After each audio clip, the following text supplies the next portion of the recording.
This is Louis, and this is going to be a generic advertisement until I get caught up with all the content that I need to upload. Be sure to check out Play Asia using my affiliate link. If you're a walking wallet gamer like me, check out Tom Clancy's Ghost Recon Wildlands. I've played it, it's pretty good, and thanks to recent patches, it's almost completely functional. On the other hand, if you're a normie weeb, check out Persona 5, which is out now. I'm told that this is the best Persona game in years, which means nothing to me, but for you it could make the difference in buying it using my affiliate link. If you're an advanced weeb, and no, I don't mean advanced in that of an affliction, be sure to check out J-List for innocuous, non-degenerative material. Thanks for listening, thanks for watching, Go fuck yourself. and links for everything mentioned can be found in the description.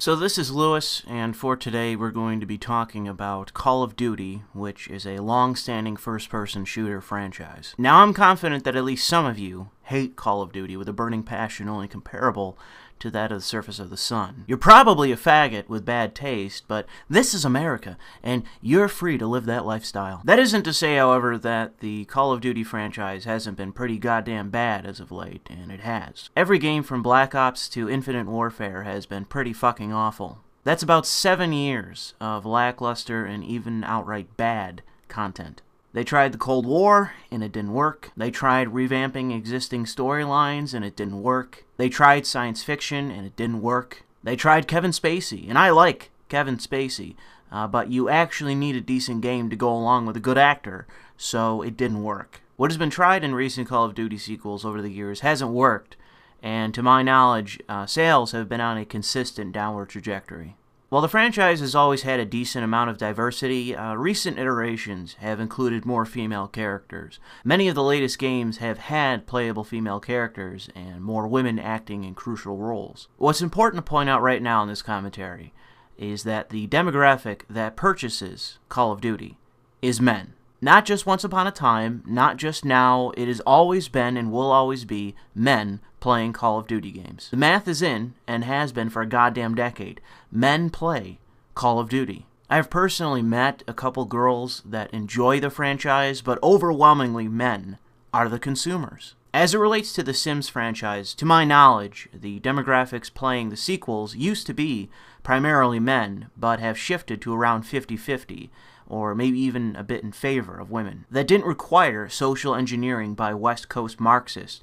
It happened naturally. You had a product, and the demographics that consume it shifted. The marketing and recent content seems to reflect, at least in part, of that shift, but what isn't needed is forced diversity. As always, being the professional fence-sitter, Eric Kane, makes you an asshole, especially when you're not talking about two sides with equal unimportance, ignorance, and incoherence. There is one side of those that have always been gamers and infiltrators that do not give a shit about gaming. The fact that you choose to ignore that stone-cold fact makes your article on this topic fake news because it doesn't reflect the reality of the situation. One side is all in favor of diversity because gaming has always been diverse. Entering the free market has always been about equal opportunity, and the other side rejects both of those concepts in favor of ideological hegemony. These people live and breathe their own bigotry that they have no problem telling you about. Forced diversity is a problem because it's a symbol of the influence of these people in gaming, and in relation to Call of Duty, we both know, you dishonest dickhead, that the last fucking game that these people will buy is Call of Duty. Anyways, forced diversity in The Sims makes no sense because the natural demand for it to exist does not and cannot exist. How do I know that? Well, if you look at the numbers, you'll realize that the demographic everyone claims needs more representation doesn't accurately reflect the audience because it cannot. Even if every trans person in America bought a copy of The Sims 4, the non-trans audience would still overwhelmingly be the consumers of the franchise. If you argue that this is the progressive man's burden in representing a minority, fuck off and allow that group to speak for itself, because based on my experience, trans people agree on exactly fuck all. But this is a simulation game, so maybe I'm wrong.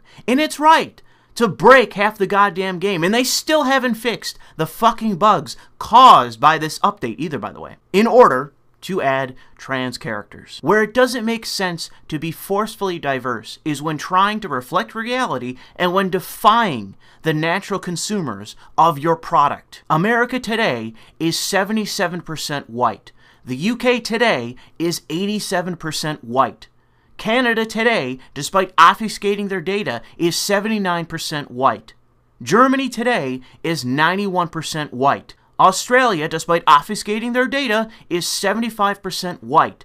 And Japan, according to social justice advocates, is nearly 99% white. By the numbers alone, everyone needs to recognize that the consumers of Call of Duty are extremely likely to be straight, white, cisgender men, especially in fucking Japan. I don't speak for every white man. I only speak for myself, but I can tell you that I and many others are done listening to this bullshit about identity. Everything said has been prefacing to this story of the West Coast Marxists complaining about the lack of diversity in the next Call of Duty sequel. The reason why we're losing diversity, and we are, is due to the fact that Call of Duty World War II is set during World War II, where nearly the totality of those fighting is composed of white men. This is set in the European theater where white male Canadians, Americans, Britons, Frenchmen, and Aussies are fighting against Italians and Germans, who are also white and male. The Eastern Front and Pacific Theater is more diverse, but as far as I can tell, that isn't the fucking setting. And besides which, do we really want to cover the Pacific campaigns? Do we really want to go into detail about what horrific shit the Imperial Japanese were doing? Do we really want to know why 50% of Japanese people are ardent, self-avowed pacifists nowadays? But all this really is besides the point, though, isn't it? Because when I say diversity, that isn't what we're talking about. This isn't about destroying historical accuracy, because if you made a game about exclusively female American soldiers fighting exclusively female Japanese soldiers, it would sell copies, not to a wide audience necessarily, but it would sell. And those buying it would still almost exclusively be men, because we've established that that's the demographic that plays first-person shooters. And I'm not even going to bother looking up the demo that plays waifu games. This hullabaloo about the dominance and prevalence of the white man in majority white societies isn't about demographics. This is about the infiltration of West Coast Marxists, the Bay Area moral majority in the gaming industry. And anyone out there telling you different, anyone giving you mealy-mouthed horseshit about this issue, or stopping to point out how they're not against diversity, is a useful idiot. This isn't about diversity. This is about social constructivists trying to propagandize to an already diverse, inclusive, and individualistic community. This is about Marxist racketeers using guilt and lies to fund themselves. What they are selling, we don't need. These companies don't need. Nobody needs, because they're selling a bullshit solution to a problem they lied about. What they are after, at the end of the day, is converts and money. That's it.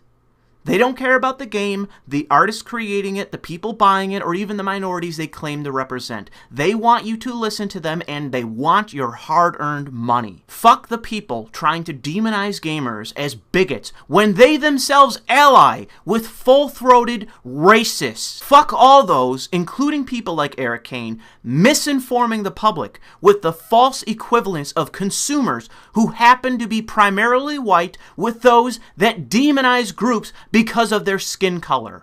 Obfuscation does not change reality as it can be demonstrated. Thanks for listening.